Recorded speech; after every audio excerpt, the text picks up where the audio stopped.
The 2024 schedule is officially here, and the 49ers get a gold star for their schedule release video. We'll talk about all of it here on the Gold Standard Podcast.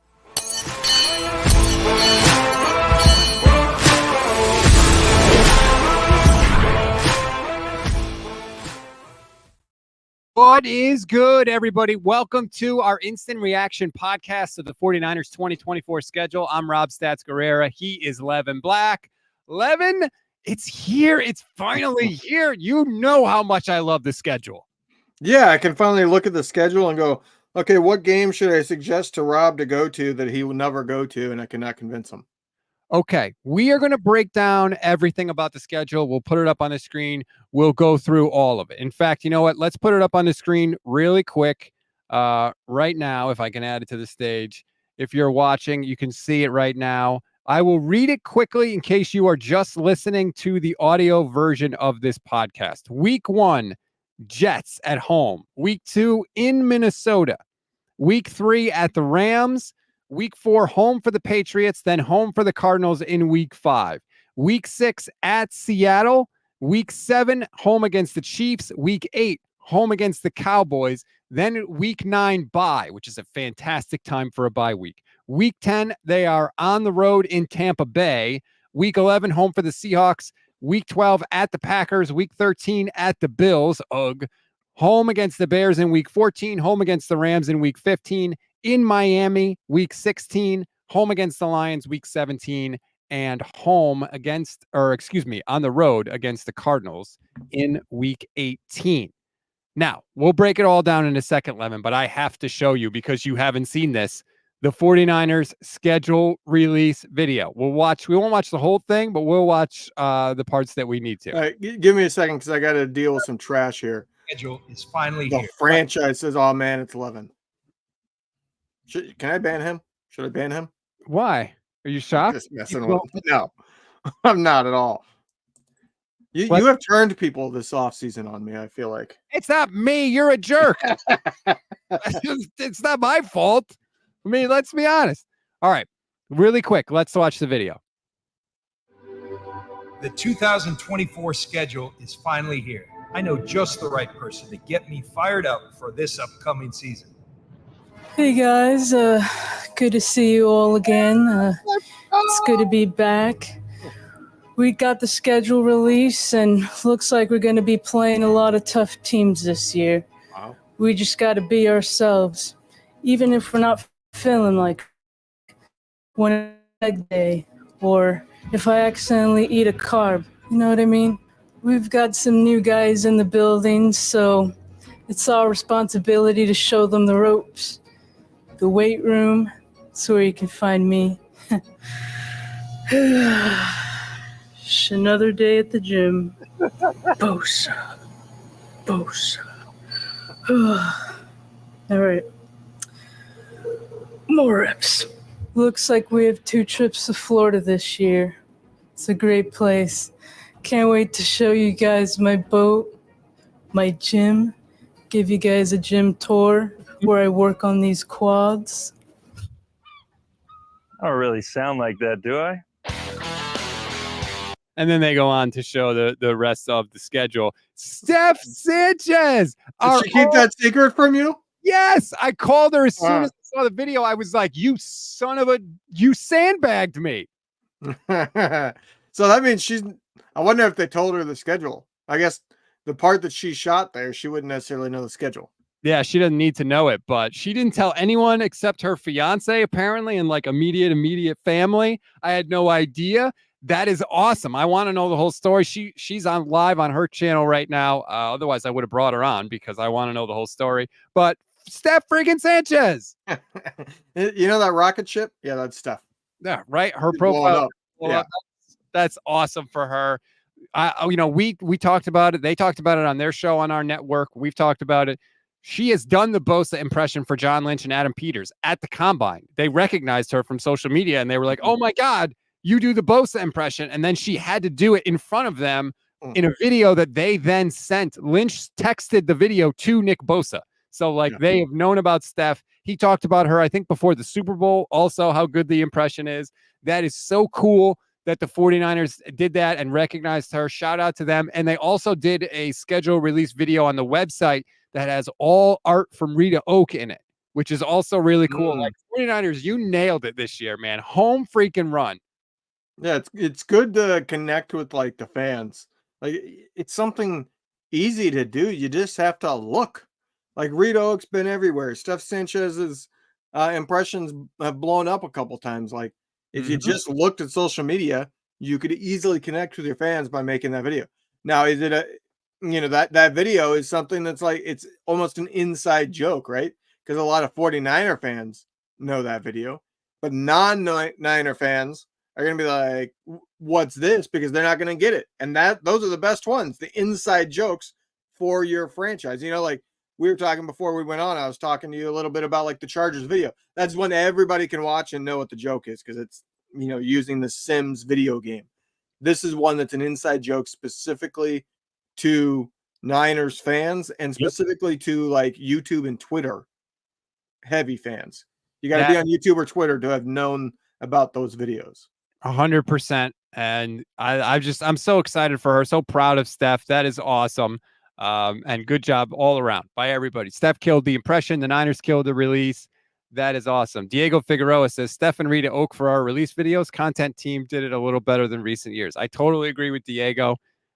Completely agree. And credit to them because they haven't always hit the mark there. And I think that they did this year. And that is very, very cool. All right. Let's get into the actual schedule, Levin. I'll throw it back up on the screen. Here's the first thing I don't like right off the bat. And we talked about this last year. In 2023, the 49ers played 4 teams coming off a bye week. That was tied with the Rams for the most in the league. Nobody else in the league had more than 2 last year.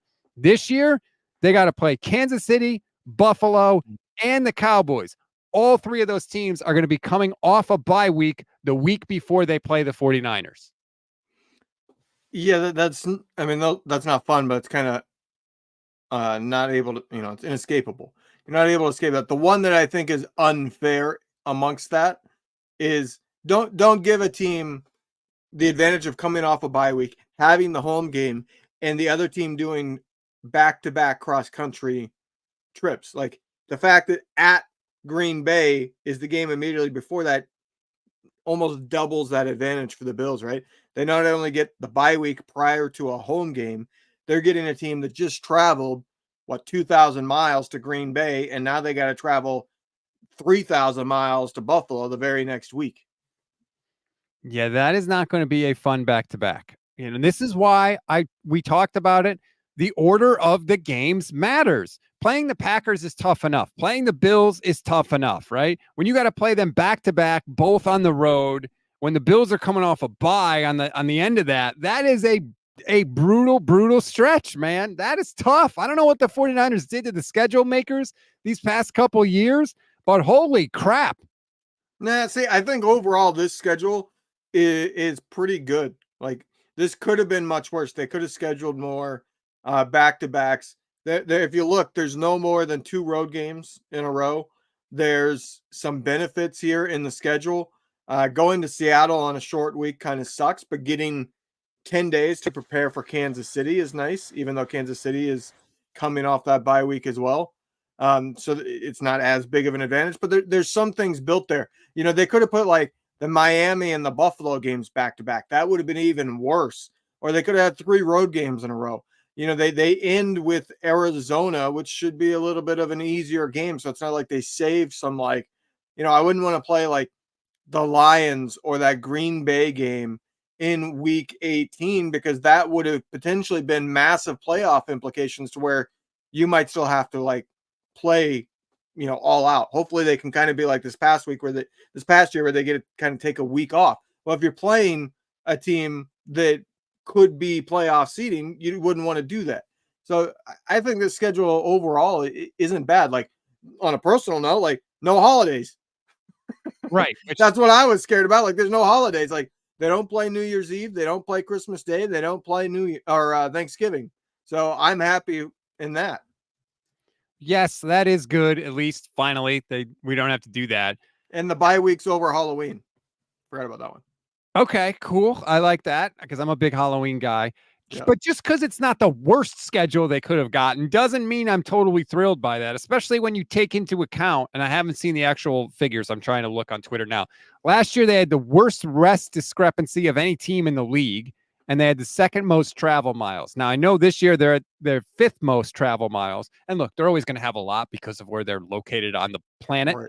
but that's a little lower. But I want to see the rest disparity. And it's a good point about the Chiefs game. You're coming off the Thursday game, so it's, that's mitigated a little, but the Chiefs are coming off a bye. That's, that is not the same thing. Those two things are not equal. I saw a good tweet from, I want to say, Mayoko. I think it was Mayoko. I want to give proper credit. It was Barrows. I apologize. There's no games east of the Mississippi in the first half of the season, but there are 4: Green Bay, Tampa, Buffalo, and Miami in the second half of the season. Ooh, man, that's tough. Yeah, it is and it isn't. I mean, like I said, other than that Packers Bills, there's not like a huge, you're really on the road here. It would have been nice that if they made the back-to-backs, they swapped them. They made them the 2 Florida games. Tampa and Miami. Okay, just stay in Florida for a week. Maybe schedule it to where like maybe Jacksonville's on the road or something, doesn't have a home game that week. So then you can try to work out a deal where you use the Jacksonville practice facility or stay in Tampa after the Tampa game and see if you can use their practice facility that following week. Something like that would have been a little bit nicer. I don't like the Green Bay Buffalo because they're brutal. Like they're late season too. You know what I mean? Like 2 top teams, they're long travels, and it's in winter. Like I would have loved to have one of those earlier in the season when it's still warm out. Yep, I agree with you. But they also got Miami late, which is obviously better than playing in boiling hot Miami early in the year. So at least that didn't totally go against him. Sarge says, calm down, stats. We got this. Bang, bang, Niner game. Let me just take a look here. I believe there's only 2 early body clock games. Minnesota in week 2 and Tampa Bay in week 10. So that's pretty good. I do like that. But yeah, I guess you're right. I guess it's not as bad as maybe I'm overreacting. What? Maybe I'm overreacting. No, I will say that Green Bay game followed by Buffalo, weather will be something to pay attention to, because if you got like a big snowstorm that hits Green Bay on that Sunday that pushes that game, guess where that snowstorm's going to go?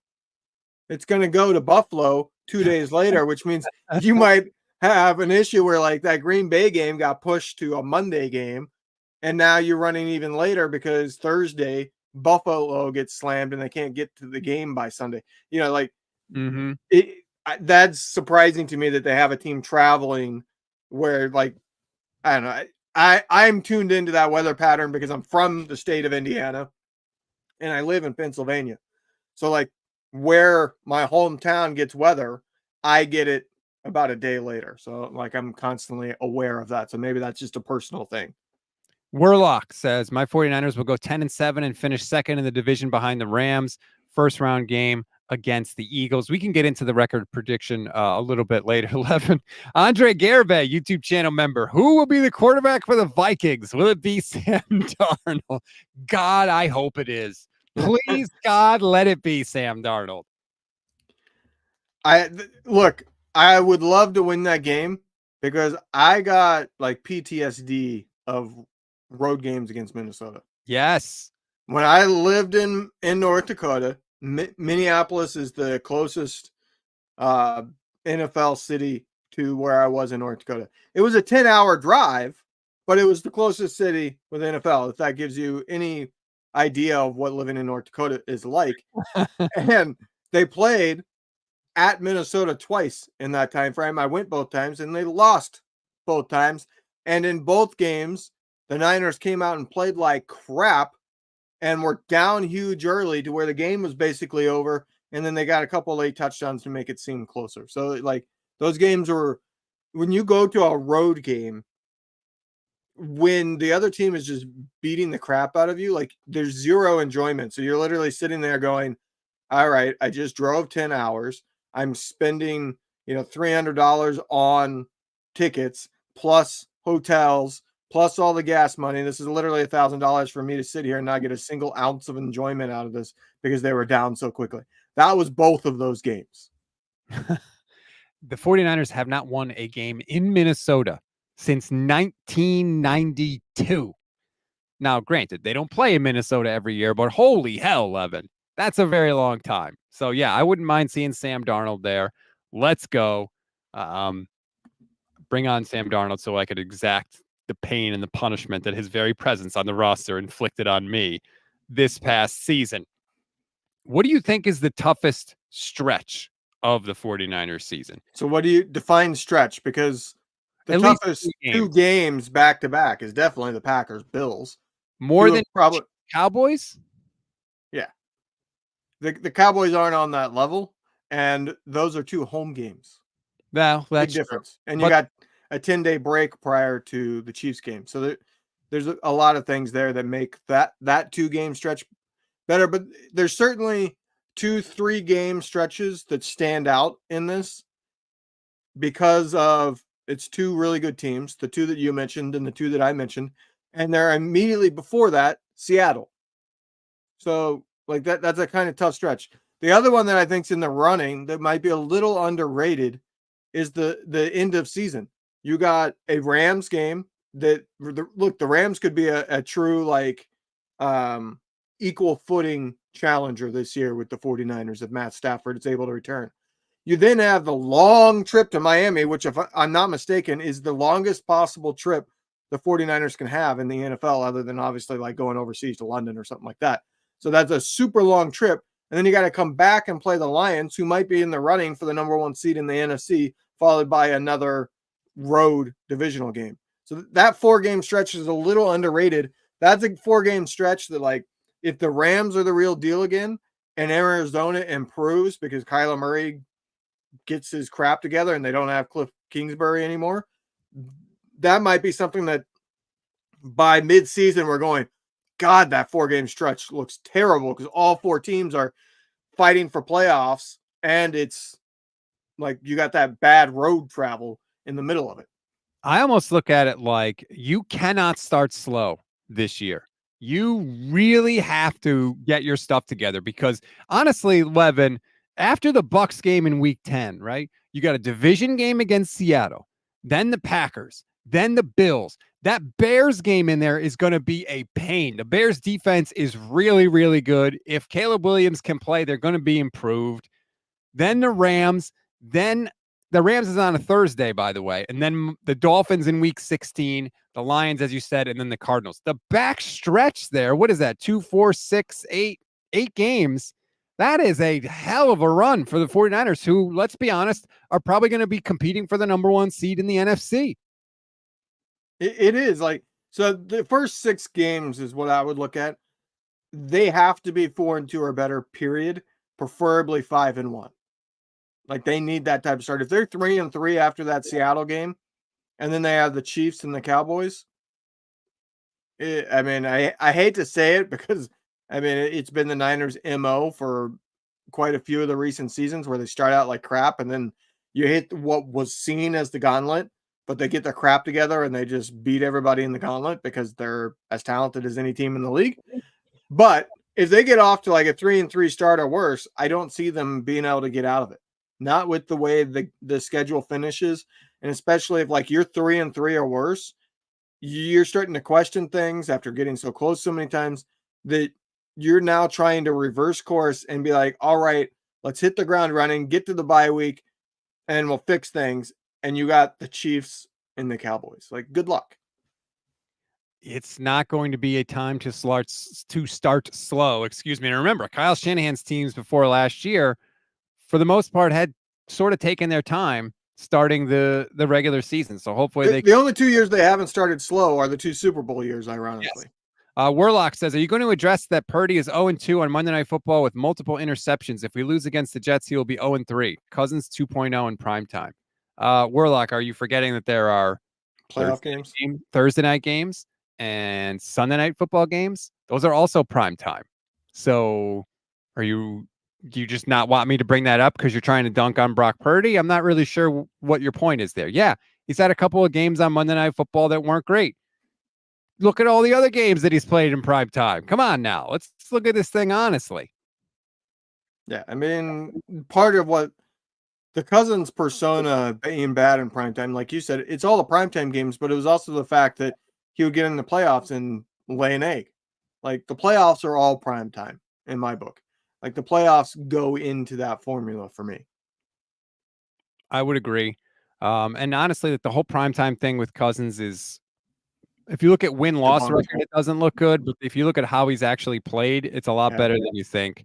Brock Purdy's 15-3 on Sunday. He's 1-2 on Monday. He's 3-0 on Thursday. He's 1-0 on Saturday. So, again, let's mention everything. Let's just not cherry pick the stats to try and make Brock Purdy look bad.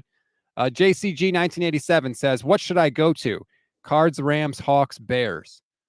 I would take the Rams just because I think that's going to be a bigger game. It'd be a more fun game. But I don't know. If you want to see Caleb Williams, then maybe go to the Bears game. But I would pick the Rams if it was me. Yeah. I mean, that's a tough one because I would say for probably, I don't know his background. So do you have like a bias towards one of these? Because for me, like I grew up in Bears country. So that one always kind of has a different significance for me. But I also wouldn't mind seeing the Seahawks one. Why? Because this might be like, this is supposed to be the dawning of a new era for Seattle. Yep. I'm not convinced it's going to go well. So that might be like, you get to sit and gloat on them because their season's going so terribly. By the way, if we're going to talk about Brock Purdy in primetime, let me throw up this graphic of the Niners primetime games. They play 6 this year. Jets, Seahawks, Cowboys, Bills, Rams, Lions. Right now, if I told you the 49ers go 4-2 in those games, are you signing for that? Yeah, because of who's in those. The Rams, the Bills, Detroit, and the Cowboys. Like that's 4 really, really good teams that could be fighting for number 1 seeds in their respective conferences. And then you got the road game in Seattle. I don't personally think Seattle is going to be that good this year, but a road game there is still a difficult thing. And maybe they're better than I expect. So those games, I think those are 4 of probably the 6 hardest games on the entire schedule. And if I had to pick the 2 to lose, I would pick week 1 and week 13, the 2 AFC games, right? Give me the wins versus all the NFC teams just for seeding purposes. You know, obviously you want to win over the Rams. You say that, but God, week 1 would suck. That's one of my least favorite things of this schedule is the fact that once again, we are the team that has to sit and watch the Thursday game, watch football all day Sunday before being the final team to be able to watch your team play, or the final fans to be able to watch your team play. If they lose that, like that's such a sour note to start the season on. You know, it's funny you say that because Steph, you know, superstar Steph Sanchez now, and Jason Aponte on Tuesday were like, oh, I like the fact that we can just chill on Sunday and enjoy the first week of football without having to, you know, freak out But I can't because I'm sitting there going, God, when's the Niners game? Right. It's week 1. It's different when it's like middle of the season because you've had games. You got something to feed off of. Like maybe they're discounting. I mean, they could just see things differently than me. That's totally reasonable. But I think maybe they're discounting the fact of how rabid you are in week 1 to finally have a game that matters because you just had the preseason, and that's like having a horrendous appetizer before what's anticipated to be a great meal, right? Like preseason, yeah, it's an appetizer. It's better than off season, but boy, does it suck and not do the job. I agree with you. I've been waiting so long for this. To wait that extra day is it is murder for me, but we're going to have to do it. And we'll just enjoy, quote unquote, the first Sunday of games. Nick Ellert, YouTube channel member for 11 months. Shout out to you, Nick. We really appreciate the support. It's $2.99 a month. It's not a ton of money. If you can afford it, please support the channel. That is one of the best ways you can do it. We really, really appreciate it. You get priority comment response and custom emojis and membership badges and those things. Nick Ellert says, can the Niners be 6-0 for the Chiefs game?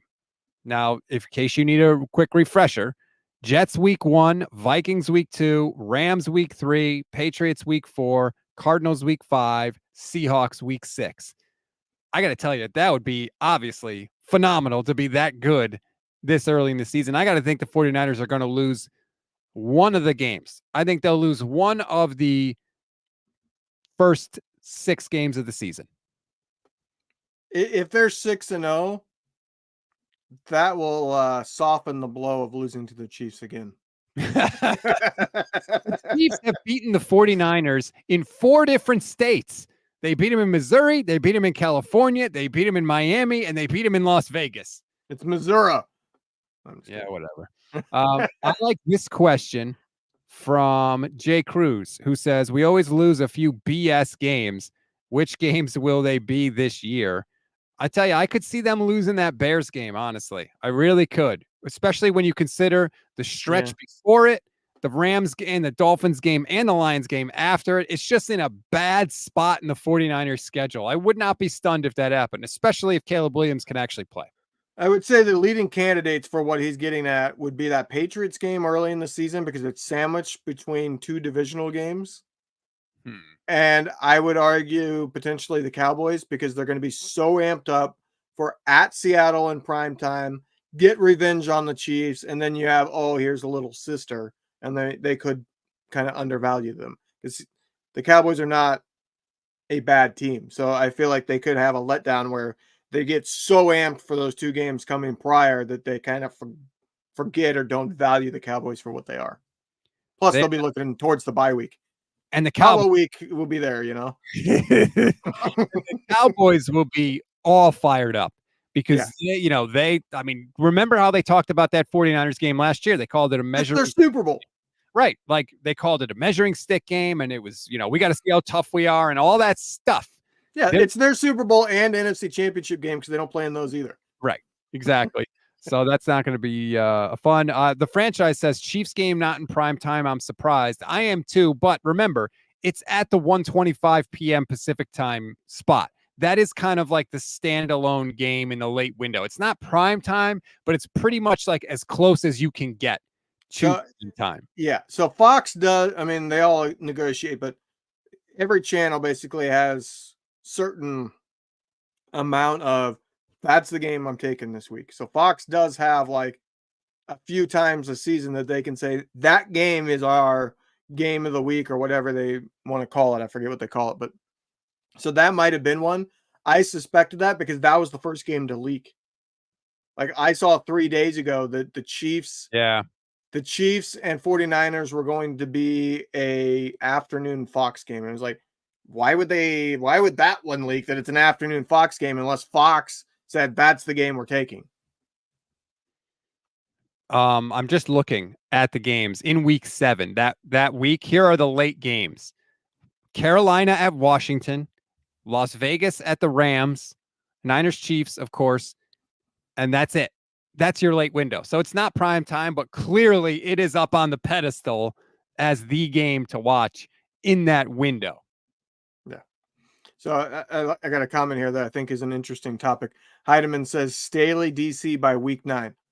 Look, I got no idea what to expect from Nick Sorensen. I'm not saying he's going to be terrible. I'm not going to say he's going to be great. I have literally no idea what to suspect because we haven't seen anything from him. He wasn't seen as like, this guy is ready. He wasn't a D'Amico Ryans, for instance, where you like knew this guy was the next DC. So I'm not saying he will be, but I do like where the bye week is for that because, all right, he had 8 games to figure it out. If it's a train wreck, swap in week 9, and you got the whole second half of the season for Staley to find, because you wouldn't want, all right, we got bye week in week 13. We only have 5 games and they're critical. We don't want to swap now. We need to figure it out. If you have a bye week in week 4 or 5, he's only had a few weeks. We expected him to take a little while to figure things out, right? So the fact that it's right in the middle of the season with the bye week is something that opens the door to that. Whereas if it was at a different spot, I don't think that door would ever be able to be open.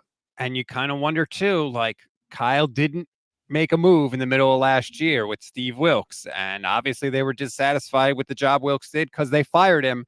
This year, does he say, hey, I'm not going to do that. I'm going to make the move. I'm going to pull the trigger because I don't want to make the same mistake as last year. I think that's something that has to be considered. It's also something that maybe that's why Staley was brought in the first place. Yep. He's got an experienced guy there in the wings. Oh, yeah. That was part of what went into the decision last year, is like there was no like clear, obvious candidate. All right, this guy can take over. Could the KC game get flexed into prime time? LT1 asks. I don't think Fox would allow that. Allow it. Yeah. Yeah. Because I can't think. I mean, it's literally the Super Bowl rematch. What other game could possibly trump that? So I would say no. Oscar Alfaro says, YouTube channel member, Staley's helping with game prep. If the game plan fails, it's partly his fault. Yeah, that's the weird part about this, Oscar, because I feel like if it goes bad, Sorensen could say, hey, I'm calling the best plays I can from the game plan. It's the game plan that's faulty. And Staley could say, hey, the game plan is great. This idiot doesn't know what plays to call. And you know what the response to that is? Shanahan says, hey, I'm the one that has final say in the game prep, and I'm in every meeting. So you just saying that I can't do it. And guess what? We've been winning a lot of games before you were a defensive coordinator. So it's not me. That's the response. Yes. Shanahan has huge amount of say in the game plan for the defense. So you can't blame the game plan if you're Sorensen. That's not your way out. Levin, I just saw the tweet that I've been looking for. Guy Haberman has it. 49ers play 4 teams off a bye, which is just like last year.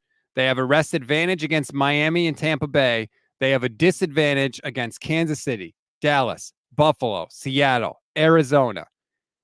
Kansas City's off a bye. The Niners are off a Thursday Night Football, so that mitigates it a little. The Niners have a net negative 16-day rest differential. I don't remember what was it last year. It was the worst in the league last year. I think it was the worst in history last year. What did they do to the schedule? All the 49ers do for the NFL is generate constant content and storylines and massive ratings, and the NFL keeps punching them in the face. They couldn't even give us a good practice field for the goddamn Super Bowl. So there's a couple things here to point out. Like, okay, the ones that they're at a disadvantage, that's a lot of playoff, really good teams or potentially good teams in the division. And the ones that they have an advantage over, guess what? The 49ers have to travel over 3,000 miles to get to them. So that advantage goes out the window. That is unreal that they did this to the 49ers 2 years in a row. Man. You know what it probably is Goodell said, all right, you want to do Hard Knocks and you want to go to London? Here you go. Yeah, no London, no international games for the 49ers. Oh, that's a shame. I would rather go to London than have to face all these teams coming off a bye, though. Like I will say, I wouldn't mind if they worked out an agreement to where the 49ers play a game in Mexico every year. So I think that's awesome to do. Like, I would like to see them come to an agreement similar to Jacksonville's in London that, hey, for the next 4 years, the Niners will have a game in Mexico every year. Or work out an agreement with the Rams, who are also obviously a California team, that every year they alternate which home team amongst their 2 divisional games gives up that home game to go play it in Mexico. So every year the Rams and 49ers play in Mexico, and half the time it would be the game that the Niners would have had as a home game, and the other half would be the Rams home game. So then it's kind of equal. That would be awesome. I would be down for that. I wouldn't have any quarrel with that. I think the NFL is going to 18 games very, very soon. I don't know why the Rams would say no to it. They don't have an advantage at home anyways. Right. I know. Right. I'm just scanning Twitter to see what people are saying. Kyle Posey points out the Niners only have to leave the Pacific time zone once in the first half of the season. Not sure if you can ask for a better way to start the season, and the bye comes before a trip to Florida. Again, you got to get off to a fast start. I'll throw the schedule back up on the stream. It's imperative because the back half of that season is going to be tough. And I did see this comment, which I liked, and it was about the back half of the season. Yes, it's tough, but Trainwreck88 on X points out, how does Greenlaw's return and this schedule line up? Greenlaw is probably going to miss the early part of the season, but I mean, you would think if everything goes the way it should, he'll be back for that Seahawks game, that Packers game, that Bills game, weeks 11, 12, 13. Maybe Greenlaw sits out the first 9 weeks of the season, right? And comes back in week 10 after the bye against the Bucks. but a lot of their toughest opponents are going to be when Dre Greenlaw hopefully should be back. I'll say this: either be back by, I would say, the Cardinals game in week 5, or wait until the bye week. Don't try to reinsert him there during that rough stretch prior to the bye. You know which game he's going to want to come back for. The Chiefs, Of 'cause he got course. injured in the Super Bowl. Yeah, Like, he played 12 snaps in the game. I'm sure he's going to want to be back on that field. I'm sure he has. because I hate my mind. You know what joke my mind went to? You said he played 12 snaps, and I thought, yeah, he played 12 snaps and then had a snap. Yeah, your brain goes to the low hanging fruit there. Exactly. Yes. Sometimes the low hanging fruit is the sweetest. So who knows? But yeah, I must be low hanging fruit then. I could see I'm so sweet. moving past that. Players look at the schedule differently than we look at the schedule. The first thing all the players look at is when's the bye? When's my week off? Does the bye week match up with my alma mater playing a big college game that week, or, personal things going on in my personal lives, weddings, parties, whatever the case may be? Then I think they look at the primetime games, and I think they look at the weather games. Do I have to go to Buffalo in December like we do this year, December 1st? Do I have to go to Green Bay in late November? Ugh, that's not fun. Am I going to roast in Miami early in the year? I think they look at weather. I think that's part of it too. That probably is certainly, like, I'm sure they're looking at the schedule going, well, heck yeah, I'll go to Miami in December. That'll be a nice little visit. Right. That's true. Yeah, you could look at it that way. Leonardo, Debo will be amped for that one. Yeah. Leonardo Cruz says, OMG, love the Rita vids. Just getting on about to start at the beginning. Y'all already got my thumbs up. Let's go Niners and this channel. Yeah, we appreciate the thumbs up. If everybody wants to give us a thumbs up, I appreciate it. Benjamin Bear, YouTube channel member, says, are there any holiday games? I hate holiday games. Nope. No holiday games this year. As a Niners content creator, I do appreciate that. Again, Niners showing love to the content creators this year.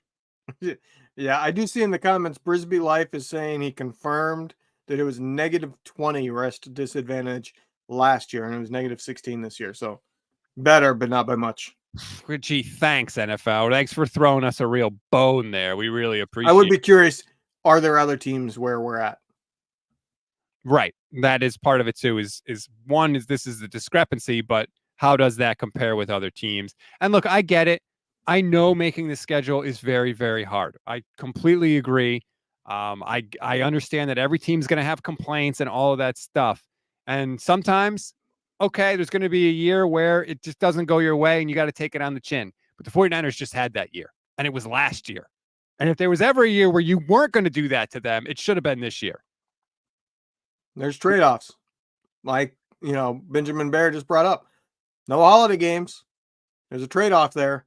Like they're like I told you, there's definitely, I wouldn't necessarily call it politics, but owners definitely weigh in a little bit when it comes to the stuff that, hey, you wanted us to play Christmas. I'll tell you what, we'll play Christmas, but you're not going to play us, this, or vice versa. You know what I mean? Like, they don't get a ton of say. They're not they're kind of kept in the dark to a degree from what I've been able to learn, but they definitely do say things like, if you're going to play us on the holidays, do not do a London game, or do not do, something like that. You know what I mean? Like, they kind of make blind wagers, I guess you could say. Like, if you do this, don't do that. We don't want that, but if you do it to us, that means you can't do that. I'm seeing the 49ers play 4 teams coming off a bye. That is the most in the NFL. Indianapolis is number 2 at 3 times. Then a bunch of teams have 2-1. There are 1, 2, 3, 4, 5, 6, 7, 8, 9, 10, 11, 12 teams that don't ever play a team off a bye this year. And the definitely balance that more. 4 times. That is bogus, man. Agreed. That could definitely be balanced more. I don't know where the hierarchy is with the NFL in terms of, what are the things that they try to limit, and what are the things that, yeah, we'll limit that if we can, but these other things are more important, because there definitely is stuff like that. Like, they certainly are aware of travel for teams overall. They try to not have like huge travel stretches. They certainly try to break up home and road games. They don't want you to have 4 straight road games or 4 straight home games or anything like that. They try to break all that stuff up. And when you get all those rules in, that very quickly limits you on the options that you have to be able to get all the teams playing the correct teams in the correct places. And I don't know where that ranks in terms of that bye week literally might be something they don't even look at. Well, I look at it. Damn it. And it pisses me off. Let me just say that.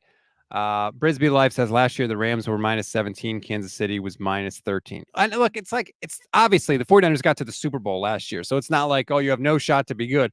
But all that stuff matters and all that stuff adds up, man. And I put everything into the stew when I talk about the team schedule. Brisbee Life's little logo there is how you're taking the news. Yeah, well, that's my general sort of reaction. Lee Ving asked a good question. Where's Jed in the owner pecking order? Because I do think that's part of it. Like you said, which guy's going to create the biggest stink? Like Jerry Jones will create a big stink. He'll be a pain in the butt for the league. Is Jed York going to do that? He doesn't strike me as that guy. No, and he doesn't strike me as somebody that's in the club either. No. Look, the owners clubs in pretty much all professional leagues are rich old white guys. That's the club. And he's probably seen as for lack of a better term, a nepo baby. Yeah. You inherited the team. You're not even the son of the person that, made that franchise. You're the nephew of Eddie. You're not, and he's young. So I don't think he fits in that crowd at all. I mean, at this point, a lot of the owners are nepo babies because it's getting there. Them. But Jed, and for an owner, Jed is still very young too, and I think that's part of it. So, all right, should we do our official record predictions for the season? We don't have to go through it. I'm reserving the right to change to a degree. Well, I'm not going to change in a drastic way, but first blush, sometimes you look at these stuff and then you hear more things, and you're like, why did I think that? Before we get to that, I should mention, I didn't mention it before. Preseason games for anyone that cares. Week 1 is at the Titans. Week 2 is against the Saints. And week 3 is at the Raiders. Niners are going to have joint practices before the preseason game against the Saints. They'll have joint practices with New Orleans. So just wanted to mention that because we didn't know for sure what the preseason games are going to be. Okay, I agree. I give you full right to reserve your to change your answer here. But this is first blush, first time seeing the order of the games. Throw it in the chat too. Give me your record predictions, Levin. I'll give you the floor. You're talking full record, or do you want to go game by game? Just go full record. All right. So I just wrote it down. So let me count how many losses. I got them at 12-5. Wow. Do you know the 5 losses already? Yeah, I had the schedule written down, and I was like, all right, let me kind of go through this quick of where I think they'll lose and where I think they'll win. 12-5. Do they win the division? I think they win the division if you're asking for that prediction, but I haven't looked at the other teams' schedules to go through it. I do think the Rams will be in it right until the end. I'm surprised the Rams was not the final game. Yeah, that would have been nice because I love that the NFL generally they put division games at the final game of the season, which was such a good idea. But you're right, it's the Cardinals and not the Rams. I'm just looking at the Rams schedule really quick. They have a week 6 bye. They go at Detroit, at Arizona, San Francisco, at Chicago, and Green Bay. That's not an easy start to the year for the Rams. Then they go Raiders, Vikings, Seahawks, Dolphins, Patriots, Eagles, Saints, Bills, Niners again, Jets, Cardinals, and Seattle to end the year. Yeah. If they still had Aaron Donald, I'd be really nervous. The fact that Aaron Donald retired, I think is a massive, massive boon, obviously, for the 49ers. Let's see. I don't think the Niners are going to beat the Chiefs. I don't think they're going to beat the Bills. I'll say 12-5. Yeah, I think I had to agree with you. Chiefs, Bills, Lions, Bears, Cowboys. I'll say this. It's going to be a bad bye week again. Because I think 2 of my losses are that Chiefs, Cowboys. Right. So we're going to be reeling and having to hear it from Cowboy fans for the first time in like 2 decades. And it's back-to-back losses. You're going to have all the last 2 Super Bowl losses rehashed in that week 7 game, followed by a loss to the Cowboys, followed by a bye week. I think that bye week's going to be miserable. Last year, they had 3 straight losses going into the bye, remember? So this year, you're saying it could be potentially 2 straight. 2, but 2 that sting a lot. And then they come out of the bye week, just like last year, and they go to Florida. Last year, they played the Jags, and they destroyed the Jaguars coming out of the bye week. This week, they go in Tampa to play the Bucs and Baker Mayfield. Checking out a lot of the predictions in the chat. Oscar Alfaro says 13-4. Woo, man, I would sign for that right now. Heineman on Twitch says 11-5. Edgardo, Rosario says 12-5.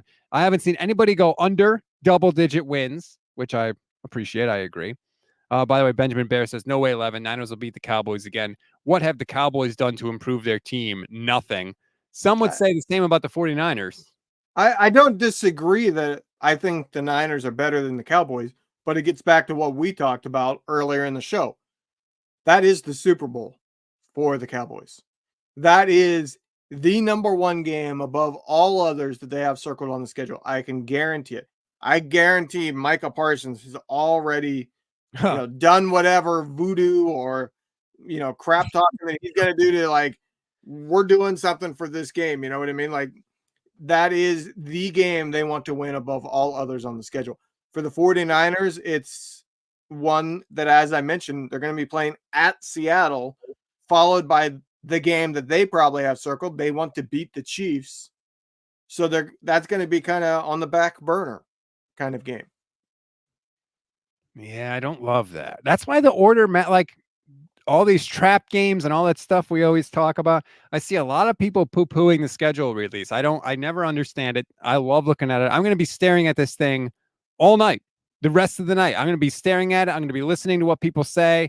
I can't wait to talk to more people about it, as I will. Michelle, I'll obviously break it down with Michelle on Friday. Like, this is what we got now. We have a preview of what this season is going to look like. You wanted rookie quarterbacks early in the year, Levin. We got one early in Drake May, and we got one late in Caleb Williams.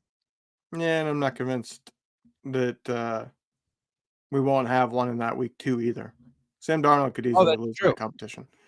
But this is my favorite schedule prediction, or record prediction. Ronnie Terry II says 12-3. So I need to know, what 2 games do you think don't get played? Right, which 2 are getting canceled? Sorry, I couldn't let that one go. Yes, I'm a jerk. Jay Cruz, and you wonder why people don't like you. Jay Cruz says, this year is a temperature gauge of where we are. All this great roster, blah, blah, blah. Haven't won crap. Let's see where we are headed with this talent that is quickly getting old. Yeah. It's a temperature gauge on 2 things. One, Brock Purdy, because teams are not going to underestimate him at all this year. 2, it's a temperature gauge on how much this team still believes they can get it done. Because there is such a thing called a Super Bowl hangover. The 49ers went through it in 2020, but injuries were blamed. But it's a very real thing that teams for the past, it's going on like 30 years now. The Super Bowl loser has had a bad season following it. So do the Niners fall into that? Because if they fall into that, this is very quickly entering, all right, get rid of all the older vets. Appreciate what you've done. Time to move on, because they have a down year, like, you got to tear the Band-Aid off and try to change things. I saw the comment from Jay, and I think he shares the sentiment of a lot of 49er fans. He said, all this great roster, blah, blah, blah, haven't won crap. And look, if you are there as a 49er fan, I get it. Okay. I completely understand how you could feel that way, because as great as it is to be in the neighborhood that the 49ers have been in since 2019, I know that it hurts to lose those games and lose the way they did. I get it. I have bled with you. I understand all of that. But don't discount how awesome it is to be where the 49ers are right now.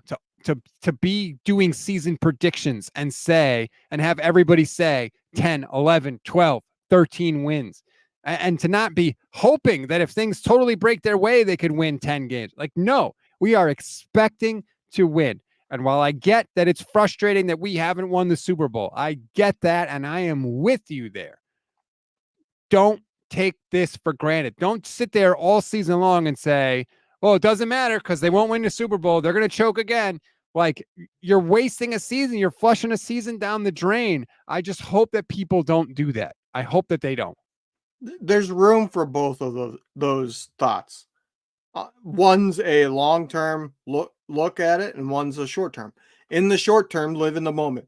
Appreciate getting these wins and not being some crap team, right? Because it's much worse to be the crappy team. Those of us old enough, early 30s or older, we know what the 2003, 4 to 2010 era was, and it was miserable. So don't take this moment for granted, but in the grand scheme of things, when you zoom out, currently how this team will be remembered, if we're talking about them a decade from now, it'll be like somebody will say, God, those teams were good. And it will be immediately followed by somebody going, yeah, but they didn't win shit. But that's not, yes, I agree with you. They are on that precipice of historic not winning the Super Bowl teams. I get that. But that doesn't mean that nothing they've done to this point counts. The only reason people reduce it down to that is because that's the only criticism you have left of this team. That's it. That's the only criticism. They've had the best offense. They've had the best defense. They've had incredible playoff wins. They've had incredible playoff moments. They've had incredible comebacks. All of it. That is the only thing left. And I get that that's the biggest. I completely understand. But just realize where we are. That's all I'm saying. I just hope that people aren't out there are not going to enjoy. Like, what if they win this stretch of games, right? What if they happen to beat Kansas City and beat Dallas and go into the bye week, 6-2 or whatever it is, and you're like, holy crap, we just beat those guys. Like, are you not going to be happy because you're going to say, oh, it doesn't matter, it's not the Super Bowl? Like, I hope you don't feel that way because you're going to miss out on a really fun season. Look, Mike Singletary said it best. We want winners. And second place is not a winner. That like I said, live in the moment, appreciate the good team now, but if they don't ultimately win a Super Bowl sometime in the next couple of years, this is going to be a team that's kind of like it's impossible to reflect years down the road on them in a good way, because you might have like a good thought and be like, God, that team was so fun to watch. And you'll be immediately like you're getting punched in the stomach again because you'll remember how close they came and didn't get it done. You know what I mean? And I think that's something that is unique to the teams that have won a bunch of Super Bowls. When you've won a bunch of titles, it changes what success is defined as for your franchise. Like, I live in Pittsburgh. One of the things that they bring up is they bring up the Triple B teams when they had Bell, Brown, and Big Ben. And every single time I hear somebody bring up the Triple B, like I've heard it in my 4.5 years here, I hear at least once a year, somebody will mention, boy, those Triple B, why can't we get like 3 stars like that again? That was fun to watch. Somebody will immediately say, yeah, but they never won a Super Bowl. Because in Pittsburgh, it's the same. You win the Super Bowl or you're not good enough to be remembered. But that's not a given. Like, we act like that because the 49ers have won. They were the team of the 80s and they have all those championships. And I get that, but there's nothing that says the 49ers have to be good. Like, you're good because you hire good people, you draft and acquire good players, and you execute on the field. And the 49ers have done that at an incredibly, incredibly high level for a really long time now, since 2019. And I'm not going to take that for granted. I want a Super Bowl just as much as everybody else. But I also love the team that I'm seeing right now. And maybe George Kittle said it best. I will be back here. I will be back here. And I will be back with vengeance. Got to do it again, George. Dan Marino said the same thing. What happened to him? Well, George did get back. So at least you got to give him credit for that. They didn't win, but he got back. He didn't say he was going to win. He said he would be back. Don't shake your head. It doesn't matter. You know as well as I do, 5 years from now, if they haven't won a Super Bowl, what we will say about them. But like I said, there's room for both. You still enjoy the moments now, and that doesn't mean you go, well, they're never going to win one, you know? Warlock says it was more painful watching my 49ers lose to Favre and the Packers for years in the 90s than their recent failures. Worse than Mike and Tom Sula. You know, somebody. That's youth talking. Yeah, I think Losses hurt more when you're young. Yeah, I agree. Somebody had a thread on Twitter about, find someone you love like a little kid loves, a mediocre wide receiver. And somebody put up a picture of Corey Bradford from the Packers. Oh, I saw Wayne Chrebet. I put up Wayne Chrebet. That was me. I shouldn't have given you credit then. Yeah, I regret bringing it up. But the Corey Bradford, for me, just the mention of that name hurts my heart because he had a huge catch in a Niners-Packers playoff game that basically shut the door on the 49ers winning. And I will never forget it because I was like, I don't even know who Corey Bradford is. He just caught like a 50-yard bomb. That's basically like the only good thing he ever did in his career. But that loss crushes me to my core. Just hearing that name hurts. And I think you're right, because when you are young, they hurt more. And when you're old, you usually have a callus built up. Yeah. So Wayne Chrebet is just like a special place for me because the first years of my family and friends fantasy football league, one of the guys was a massive Wayne Chrebet fan. I'm talking about like high school age. And they drafted Wayne Chrebet with the number 2 overall pick in the league. So that became like, it's a joke still brought up today, in our fantasy football circles, that he drafted a guy whose career high for yards is like 900, number 2 overall. Wayne Chrebet. He was just a small little white wide receiver for the Jets back in the day. A lot of people in the chat pointing out that George Kittle's vengeance was 2 catches on 3 targets in the Super Bowl for 4 yards. That's what I'm talking about. That's what will be remembered ultimately, unless they win one. Warlock says, I hated Favre and Antonio Freeman with a passion. I still hate Favre with a passion. I hate Favre more now than I did then. I absolutely despised Favre, like truly despised Favre, the player, just because of competing for MVPs and all that stuff with Steve Young. I hate him more now because he's just a terrible person. Yeah, I mean, I hate him more now too for that. I mean, the football game is one thing, but like he stole money from the poorest of the poor people, allegedly. Well, and he wife has cancer and he's sending explicit text messages unwarranted to an intern of the Jets that he was currently on. Like, you don't get more low than that. Oh, my wife has cancer, let me send pictures of my private parts to an intern. I'm so glad you censored yourself right there. I'm grateful for that. Thank you. Because if I had to hear that. If only Favre had censored himself. All right. You know what? We need to cleanse the palate a little bit. Let's listen to this. Hands off. Awkward handoff to Gibbs. Ball! He fumbled the ball. He got hit. He fumbled the ball. The 49ers have the ball. Eric Armstead recovers the fumble. I have to say I'm not a fan of Tim Ryan, but holy crap, that was awesome on that call. He was all of us on that call. I wish regular TV was as animated as team people are.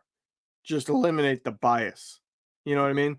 Like, Tim Ryan's that way for the Niners. That's totally fine. It's fine for the team people to be that way. But I feel like the national announcing is, oh, we're going to treat it like golf and we're going to be completely like, bring it down so that we can't be seen as having a bias when we go crazy overplay. Like, give me Gus Johnson on every game. Yeah. I love me some Gus. He's one of my favorites. So I had to have the KMBR palate cleanser there. I saw an interesting tweet I want to throw up.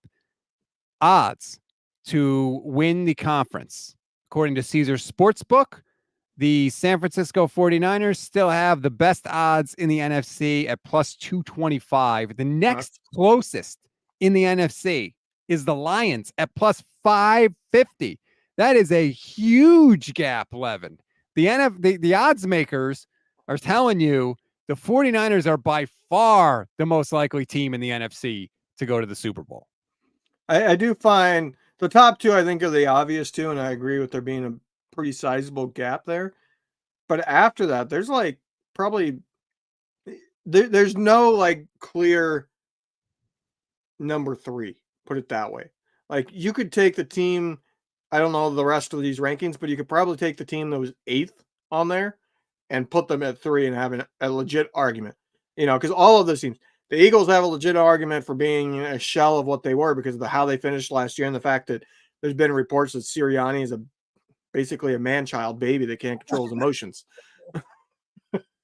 The Cowboys, they did absolutely nothing to improve. They assigned nobody. So they're not improved.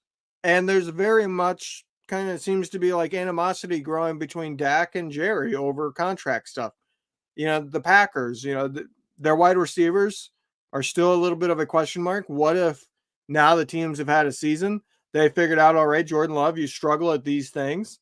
We're going to make you do those all the time. And it takes them half a season. It's just like every one of the other NFC teams have a clear, like massive question mark, whereas the Lions and the Niners don't. I am obviously hoping the 49ers make it back to the Super Bowl and win it. But I could understand somebody taking a few bucks and throwing them on the Packers. At plus 800, the Packers have a legitimate shot to be in the Super Bowl this year. Like if you're a Packer fan and you're thinking, man, we could go to the Super Bowl, I don't think you're crazy. And at plus 800, that's interesting to me. I wouldn't touch anybody in the AFC except the Chiefs because it's so unpredictable. I feel like a lot of those playoff games are going to be coin flip games, so I wouldn't go there. But man, you could make the argument that the Packers are going to win their division. That plus 800 number is interesting to me. I'll say this about the AFC. You could take all 5 of those teams, including Houston over there, and I would put all of them above the Lions. I think Houston and the Lions are pretty close. I could understand if you flip-flopped them, but unquestioned, the Ravens, the Bills, and the Bengals should have better odds than the Lions because they've had playoff success and they've been good longer. Yeah, I mean, we were just talking about the memories that we're going to have from this 49ers era. The Lions, I know the comeback hurts in the NFC Championship game, but I bet you if you ask every Lions fan, they're going to say last year was an amazing year. Last year was fantastic. Well, that's the difference of like I said, your standards change when you win a bunch of Super Bowls. Yes. The Lions haven't done crap. So having a single good year for them in a decade, that's one of their most successful decades they've ever had. Like they've already clinched the 2020s will be one of the most successful decades they've had in franchise history. Because of that one good year. Mr. J says, Rob, you seriously think the Packers are a Super Bowl contender? I see the Lions as more of a threat. They're both contenders, I think. I would. The Lions are, they were in the NFC Championship game last year. Of course, you could consider them contenders. Yeah, I think the Packers are a Super Bowl contender. I don't think it's a crazy thought at all. And again, at plus 800, like you tell me I bet $100, I win $800. Yeah, I'm doing that. When it comes to money, I would put it this way. Of those teams that in the NFC, what team could rise the most? What team still has tons of potential to improve on what they did last year? I would put the Packers at the top amongst those 5 teams. The Niners can't really improve. It's just, can they be as dominant as they were? Right? The Lions, I think they hit about the ceiling that you're going to get to with Goff. Maybe they make an NFC Championship game. Maybe they make a Super Bowl. They're not winning a Super Bowl with Goff. I don't think they have any chance of doing that. They've nearly hit that ceiling. Same with like the Cowboys. Yeah, they might make an NFC Championship game. I don't see them as currently constructed capable of winning a Super Bowl. The Packers still have a ton of potential to grow into. If those wide receivers blossom, if Romeo Doubs and Christian Watson are finally healthy and truly turn into legit wide receivers, that team very quickly becomes a team on the level that the Niners are. They definitely have room to grow. I would agree with that. I was going to make a point, and now I completely forgot what it was. That would be a first. It was so good. It was going to be like a really good point, and then you wouldn't shut up for so long. Yeah. That's my calling card, is it not? Yeah. All right. Let's go to this comment from Oscar, who says, hallelujah. Greg Olsen just got demoted to the number 2 team on Fox. Brady takes over his spot. Yeah. Brady will be on the call in that Chiefs game, Levin. Yeah. He's the number 1 team. Are you interested to hear Tom Brady? I don't know. I liked Greg Olsen. I lost a little respect for him in that Eagles game with the way they handled the whole Big Dom situation because he gave him a nice restaurant recommendation. So they didn't properly talk about the crap show that happened in that Eagles game. But I do like Greg Olsen. But Brady will be the number one guy. Yes, I'm very interested to see how Brady does. I think he's somebody that is more open than most of your like great players. He's always been somebody that kind of is willing to talk about himself to a certain not about himself, but you know what I mean? Like he's more willing to talk. Kind of like Peyton, but Peyton, if you watch the Manning cast, he can't collect his thoughts. That's the problem with Peyton. He gets too laser focused that he loses awareness around him. You know what I mean? He gets so ingrained in the game that he loses his awareness around him at times, and Eli has to kind of like reel him in. Brady, I think, could be really good, but he also might be really bad. You don't know until they're in it. Olsen, I'll say this. Every game, I felt like there were multiple times where I was like, wow, that's a great point. I really liked what you said there. Yep. But most of the time, he drove me nuts. And I think it was a lot to do with his voice. Like his voice just, it kind of came off as like, it's very monotone to me almost. You know what I mean? Like his voice had a boring aspect to it, put it that way. But he made good points between plays. It was just kind of like there wasn't much excitement during the plays. And the color guy, I want excitement. You know, I want amped up. You know who sometimes I kind of like, even though I don't think he's the best at the job, is Mark Sanchez. Because every time there could be a big play, Sanchez goes, oh, I don't know why, but I kind of like it. Yeah, he's good. There's certain people that are like good for certain things, but then they go way past and they ruin it. Like Chris Collinsworth is really good at certain analytical things, and he's good during like big moments, like big plays. He's really good at like quickly talking about that play. The problem is when there's not much going on, and in between the non-big plays, he just, for lack of a better way of putting it, slurps people, and it drives everybody nuts, and people hate it. I remember what I was going to say. I'm so proud of myself. It's too late now. Nope. I'm right back in it. You talked about how, and Kyle has talked about this too, because he said, I hope we didn't get worse from last year. And Grant kind of went nuts about that. And I get what he was saying. Like, there's not that much room to improve. You were in the Super Bowl. You almost won the Super Bowl. You had a lead in overtime in the Super Bowl. There's not that much room to improve. Even if the 49ers get worse, though, they're still really good. If you gave every team the 49ers beat a touchdown extra in their game last year, they would have won 11 games instead of 12. The only game that would flip from a win to a loss is the Rams game, and that's because stupid Sean McVay kicked a field goal. Actually, you know what? I don't even think that would have been a loss. It would have been a tie. Yeah, because that was 30-23. So even if the 49ers get quote-unquote worse, they were so good last year that they're still going to be right in there, right up there at the top of the league. That was the point I forgot to make. God, I'm so smart. Do you want me to ruin this for you? Because you're going to completely agree with me. Why break your streak? Go ahead. They have a ton of room for improvement. And where that is fourth down freaking decisions. Well, yeah. I mean, there are certainly game management decisions, but honestly, like, I don't expect those to change at this point. No, like Brock. I don't think Brock can have a better season than what he had. Like, not statistically. Right. Like, in terms of what he did with the amount of opportunity he had, yep, you can't get better efficiency. Like we talked about, he was literally up until the Christmas game, I think is when Baltimore knocked him down a peg. But he literally had the most efficient season any quarterback had ever had at that point. He had the most yards per attempt of any quarterback in NFL history up until that Ravens game at the end of the year. So, like, you're not getting better than what Brock was last year. But I think Brock can get better with some of his management, because I know people always like to talk about it with Brock. He had some turnover-worthy plays. He got a little lucky with some dropped interceptions. I agree. I think part of that is not being able to, work on his craft all off season, but he can get better there. I think he can get better at knowing when to stop looking to pass and just run, just take off and use your legs. I think that's something that he started to do in the playoffs last year, and hopefully he continues to do it.